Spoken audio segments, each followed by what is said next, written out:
이번에는 자유학기제를 통해서 직접 학생들과 소통해오고 계신 선생님 두 분을 이 자리에 모시겠습니다. 당산중학교의 정명희 선생님, 두 분 선생님 앞으로 모시겠습니다.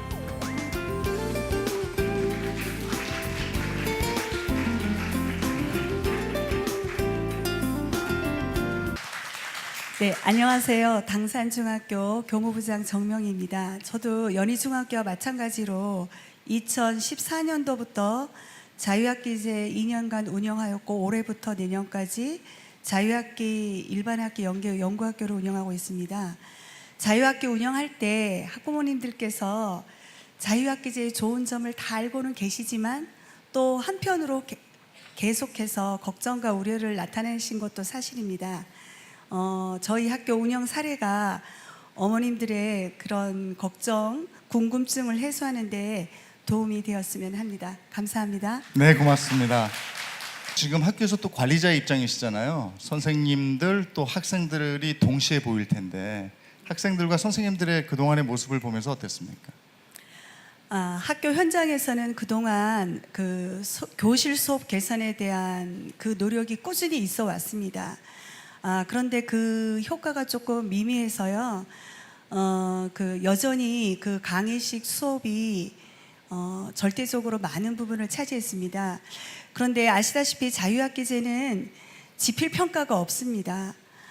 그러다 보니까 선생님들이 그 점수로서 아이들을 수업에 참여시킬 수 있는 데는 한계가 절대적으로 있습니다. 그래서 그 수업에 아이들이 참여할 수 있도록 수업 방법 개선이 반드시 이루어져야 하거든요. 그래서 그것이 가장 많이 달라졌고요.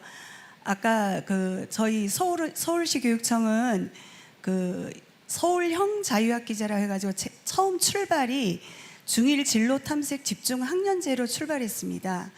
그래서 진로에 초점을 맞춰서 교실 수업뿐만이 아니라 여러 다양한 활동을 통해서 학생들의 꿈과 끼를 찾을 수 있도록 그런 걸 조금 더 다른 교육청보다 많은 기회를 제공하고 있거든요.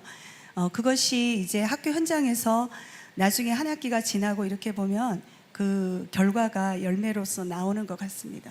어쨌든 지금 진행 중인데 그 전에 비해서는 조금 더 활발해진 모습이다, 이런 말씀이신 것 같고요. 지금 자유학기제를 직접 운영하고 계신 선생님 말씀을 여기서 안 들어볼 수가 없습니다. 진짜 학생들의 반응이 학교 현장에서 어떤지, 그리고 진로 탐색을 한다는데 이게 어떤 것을 하는지 정명희 선생님, 학교 현장 얘기 좀 해주세요. 일단 아까 제가 처음 말씀드렸듯이 자유학기제를 하면서 가장 많이 달라진 것이 교실 수업입니다. 일제식 강의식 수업이 아니라 다양한 수업을 하게 되는데요. 제가 이제 국어 교과를 맡고 있거든요. 그러면 일단 협동 학습을 기본으로 해가지고 학교 전체적으로도 그렇고 저도 그렇고 교과 간 융합 수업이라던가 진로 연계 프로젝트 수업, 과학과 같은 경우나 기술과 같은 경우는 실험 실습 교육, 하여튼 다양한 형태의 수업을 하게 됩니다. 이 과정을 통해서 학생들이 졸거나 딴짓을 하는 학생들 정말 없고요. 그리고 이제 각자 서로 협동해서 과제를 해결하고 수업에 적극적으로 참여하게 되거든요. 그 다음에 이제 두 번째 자유학기 활동 4가지 영역이 있는데요. 학생들이 학교에서 선택할 수 있는 건 그 전에 동아리 활동밖에 없었어요. 그런데 주제 선택 활동, 그 다음에 예술 채용 활동, 진로 탐색 활동, 이 모든 과정이 학교에서 일방적으로 제시하는 것이 아니라 학생들이 그걸 각각 자기가 원하는 것을 선택해서 활동을 하게 됩니다. 아까 사회자분께서도 말씀하셨지만 학생들이 일방적으로 주어진 것을 하게 되는 것과 자기가 원해서 관심 있는 분야의 것을 선택해서 활동할 때는 정말 그 활동에 참여하는 것과 결과물이 너무나 다릅니다. 1학년 때는 중학교는 진로 탐색 기간이거든요. 자기가 원하는 것도 하고 또 관심 있는 분야 여러 가지를 탐색을 하면서 자기의 꿈을 알지 못했던 자기의 적성, 능력을 찾게 되는 경우가 굉장히 많습니다. 현장에서 직접 체험 활동이나 이런 것은 어떻게 이루어지고 있어요? 사실 저희 학교가 지금 이제 내년까지 5년째 이 자유학기 관련 연구학교를 하고 있는데요. 연구학교를 할 때 가장 많이 들었던 것이 이제 옆에 계시는 학부모님께서 하신 말씀과 같습니다. 그러니까 주변 학교와 비교하고 또 다른 2, 3학년 그 언니 오빠들이랑 비교하면서 이제 교과 활동에서 학력이 저하되지 않을까 하는 게 가장 큰 어머니들의 걱정거리였고요. 그 다음에 두 번째는 그 자유학기 활동에서 그 내가 원하는 체험을 할 수 없다. 이제 그것이 또 두 번째 얘기가 많이 있었습니다. 그런데 이제 그 연구학교를 하면 사전 사후 설문조사, 그 다음에 저희는 교육부 지정 연구학교였기 때문에 그 이제 그 서울대학교 팀에서 오셔가지고 그 개별적으로 이제 심층 면접을 하고 그랬어요. 그러면 학교 생활 만족도 굉장히 높게 나옵니다. 근데 학습 능력에 대한 우려심은 여전히 있어요. 근데 그 내용을 또 자세히 보면 그 수업에 대한 참여도 확실히 높아졌어요. 배움에 대한 흥미도도 높아졌습니다. 그런데 성적에 관해서 걱정이 되는 거죠. 그러니까 확실히 자유학기제를 하면 아이들이 수업에 대해서도 즐거워하고 적극적으로 참여한다는 걸 다 인정하십니다. 그런데 어쨌든 지필 평가가 없다 보니까 우리 아이가 성적이 떨어지지는 않을까.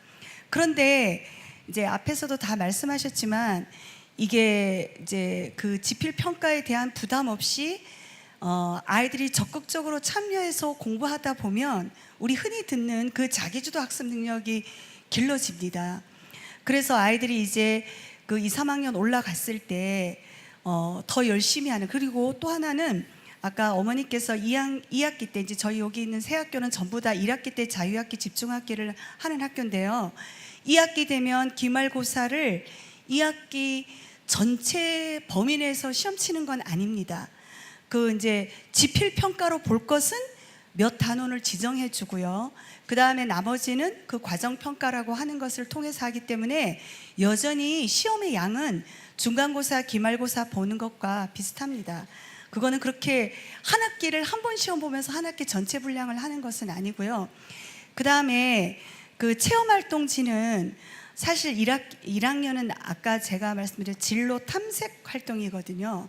아직 1학년 아이가 자기의 진로가 뚜렷하게 정해진 아이도 있지만 거의 대부분의 아이들은 이게 관심 있고 그게 이제 좀 흥미가 있는 정도입니다. 근데 막상 부딪혀보니 이건 나는 안 맞을 수 있고, 나는 별로 관심이 없었는데 또 체험을 해보니까 또 다른 매력이 있고, 이런 걸 탐색하는 기간이 중학교 기간이거든요. 근데 저희가 처음 그 연구학교를 시작했을 때보다 지금은 굉장히 이 체험처를 얻기가 예전보다는 아주 쉬워졌습니다. 물론 1학기에 자유학기제를 하는 학교가 그렇게 많지는 않습니다. 이제 여러 가지 준비를 굉장히 많이 해야 되거든요. 그래서 근데 1학기에 하는 학교들이 상대적으로 조금 그렇긴 하지만 서울형 자유학기제는 어쨌든 1년 내에 하기 때문에 다른 시도교육청과 다르게 그 체험활동을 하는 기간이 깁니다. 그런데도 점점 그것이 여유로워졌거든요. 그래서 앞으로도 이게 이제 제가 조금 드리고 싶은 말씀은, 연구학교를 진행할 때는 학부형들이 걱정하는 게 약간은 공감이 됐어요. 왜냐하면 바로 옆에 있는 학교는 지금 시험 공부를 하고 있는데 우리 아이는 체험이랍시고 놀러 다니는 것 같거든요. 우리 아이 형은 지금 시험 기간에서 공부하고 있는데 그냥 또 놀러 가는 것 같거든요. 근데 이제는 전국이 똑같이 자유학기제를 실시하고 있잖아요.